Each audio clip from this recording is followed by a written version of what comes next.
नमस्कार. आजच्या या विशेष सादरीकरणात आपले स्वागत आहे. आज आपण एका अशा विषयावर बोलणार आहोत जो संपूर्ण देशाच्या पुढच्या 10 वर्षांची दिशा ठरवणार आहे. आणि तो विषय म्हणजे भारताची आगामी जनगणना, म्हणजेच 2027ची जनगणना.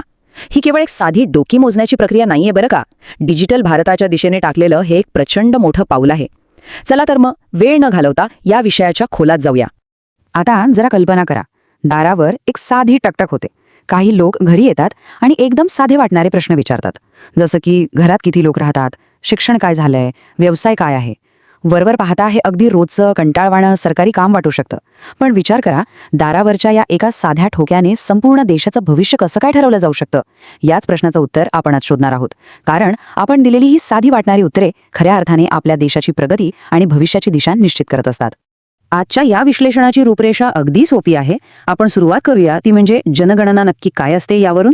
त्यानंतर 2027ची डिजिटल जनगणना, तिचे 2 महत्त्वाचे टप्पे, जातीय माहिती संकलन, या सर्व प्रक्रियेचे देशासाठी असणारे महत्त्व, आणि सर्वात शेवटी आपली म्हणजे नागरिकांची जबाबदारी.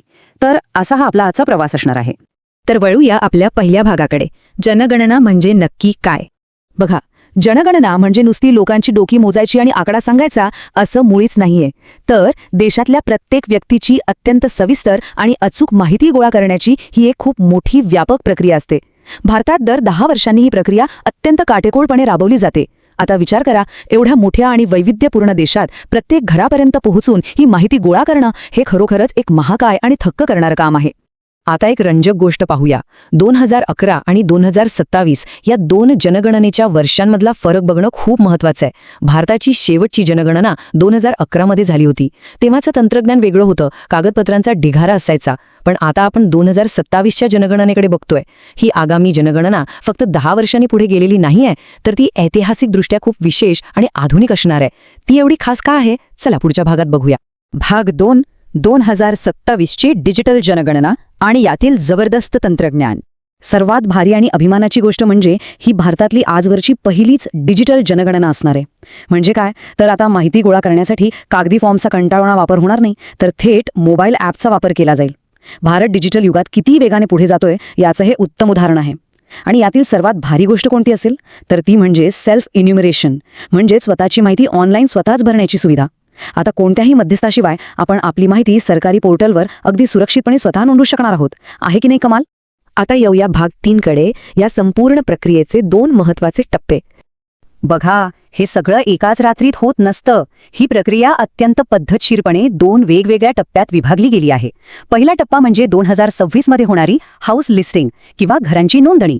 या टप्प्यात माणसांची नाही, तर घरांची आणि तिथल्या सुविधांची नोंद घेतली जाते. म्हणजे घराचा प्रकार कोणता आहे, तिथं पिण्याचं पाणी, वीज आणि शौचालय यांसारख्या मूलभूत सुविधा आहेत की नाही. यानंतर येतो दुसरा टप्पा, जो 2027 मध्ये होईल. पॉप्युलेशन इन्युमरेशन म्हणजेच लोकसंख्या मोजणी. यात प्रत्यक्ष माणसांची माहिती घेतली जाईल, जसं की वय, शिक्षण, व्यवसाय आणि लिंग. म्हणजे आधी भौतिक सुविधा आणि मग नागरिक, असा हा अतिशय सुव्यवस्थित प्रवास आहे. आता ह्या एवढ्या मोठ्या प्रक्रियेत अचूकता कशी राहणार? त्यासाठी एक विशिष्ट तारीख ठरवली जाते आणि तो अँकर पॉइंट आहे 1 मार्च 2027. ही या संपूर्ण जनगणनेची अधिकृत रेफरन्स डेट किंवा संदर्भ तारीख असेल. थोडक्यात सांगायचं तर देशाच्या लोकसंख्येचं जे चित्र आपण भविष्यात पाहणार आहोत ते बरोबर 1 मार्च 2027 ह्या दिवशी कसं होतं याचं ते अगदी अचूक प्रतिबिंब असेल. भाग 4, जातीय माहितीचं संकलन, एक अत्यंत महत्त्वाचा आणि ऐतिहासिक बदल. आता स्क्रीनवर दिसणारं हे वर्ष बघा, 1931. हे वर्ष ऐतिहासिकदृष्ट्या खूप खूप महत्त्वाचं आहे. कारण भारतीय जनगणनेच्या इतिहासात हे ते शेवटचं वर्ष होतं जेव्हा संपूर्ण देशातील सर्व जातींची अत्यंत सविस्तर आणि व्यापक माहिती अधिकृतपणे गोळा केली गेली होती. त्यानंतर आजपर्यंत अशी सर्वंकष जातीय माहिती कधीच गोळा केली गेली नव्हती. आणि आता 2027 मध्ये तब्बल 9 दशकानंतर पुन्हा एकदा ही सर्व जातींची सविस्तर माहिती गोळा केली जाणार आहे. इथे आपण तटस्थपणे समजून घेतलं पाहिजे की यामागील नेमका उद्देश काय आहे. समाजातील वेगवेगळ्या घटकांची, समूहांची आजची खरी सामाजिक आणि आर्थिक स्थिती काय आहे हे यातून स्पष्ट होईल. ही ठोस माहिती उपलब्ध झाल्यावर सरकारला तळागाळातील लोकांसाठी अधिक अचूक आणि प्रभावी अशा कल्याणकारी योजना तयार करणं शक्य होईल. हा काही नुसता आकड्यांचा खेळ नाहीये, तर योग्य आणि अचूक धोरण निर्मितीचा हा एक महत्त्वाचा पाया आहे. वळूया पुढच्या भागाकडे. भाग 5, या संपूर्ण प्रक्रियेचं देशासाठी असलेलं महत्त्व. एका सामान्य माणसाचा आणि देशाच्या विकासाचा थेट संबंध कसा असतो हे इथून समजतं. जनगणना हा सरकारी योजनांचा मुख्य पाया असतो. एखाद्या विशिष्ट भागात किती नवीन शाळा हव्यात, किती रुग्णालयांची गरज आहे, रोजगाराच्या योजना कुठे राबवायला हव्यात, या सगळ्यासाठी लागणारा निधी आणि संसाधनांचं वाटप ह्याच जनगणनेच्या आकडेवारीवर ठरत असतं. एवढंच नाही तर आपल्या देशाचं राजकीय प्रतिनिधित्व म्हणजे संसद आणि मतदारसंघांची पुनर्रचना किंवा सीमा निश्चिती, ज्याला आपण डिलिमिटेशन म्हणतो, ते सुद्धा ह्याच माहितीवर ठरवलं जातं. एका अर्थाने हा डेटा देशाचा वर्तमान आणि भविष्य दोन्ही चालवतो. आणि आता शेवटचा भाग 6, आपली म्हणजेच देशातील सर्व नागरिकांची जबाबदारी. ही संपूर्ण महाकाय प्रक्रिया आपल्या सर्वांच्या प्रामाणिकपणावर आणि सहकार्यावर अवलंबून आहे. या 3 मुख्य गोष्टी खूप महत्त्वाच्या आहेत. पहिली म्हणजे अगदी अचूक आणि पूर्णपणे खरी माहिती देणं. कोणतीही माहिती लपवणं किंवा चुकीची देणं हे शेवटी देशाच्या विकासातच अडथळा आणू शकतं. आणि दुसरी गोष्ट म्हणजे जे जनगणना कर्मचारी आपल्या घरी येतील त्यांना पूर्ण आदर आणि सहकार्य देणं. शेवटी हे काम ते आपल्यासाठीच करत आहेत. म्हणूनच स्क्रीनवरची ही ओळ कायम लक्षात ठेवली पाहिजे. एक छोटा डेटा एक मोठा बदल घडवू शकतो. एका व्यक्तीने दिलेली एक साधी पण अचूक माहिती देशाच्या प्रगतीचं चक्र वेगाने फिरवण्यासाठी एक खूप शक्तिशाली इंजिन बनू शकते. सामूहिक शक्तीचं यापेक्षा उत्तम उदाहरण कोणतं असू शकतं?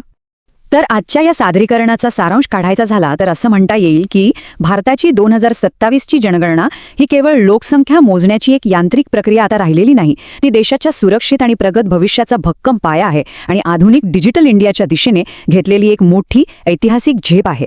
आणि आता जाता जाता हा एक विचार करण्यासारखा प्रश्न आपल्या सर्वांसाठी. डिजिटल भारताच्या भविष्याचा हा भक्कम पाया रचण्यासाठी आणि आपली राष्ट्रीय जबाबदारी पार पाडण्यासाठी आपण सर्व नागरिक पूर्णपणे तयार आहोत का? नक्कीच यावर विचार करा. जर आजचं हे सविस्तर विश्लेषण आणि सादरीकरण माहितीपूर्ण आणि उपयुक्त वाटलं असेल तर या प्रयत्नाला नक्की लाईक करा, इतरांसोबत शेअर करा आणि अशाच अधिक ज्ञानवर्धक माहितीसाठी चॅनलला सबस्क्राईब करायला विसरू नका. पुन्हा भेटूया अशाच एका महत्त्वाच्या विश्लेषणासोबत. धन्यवाद.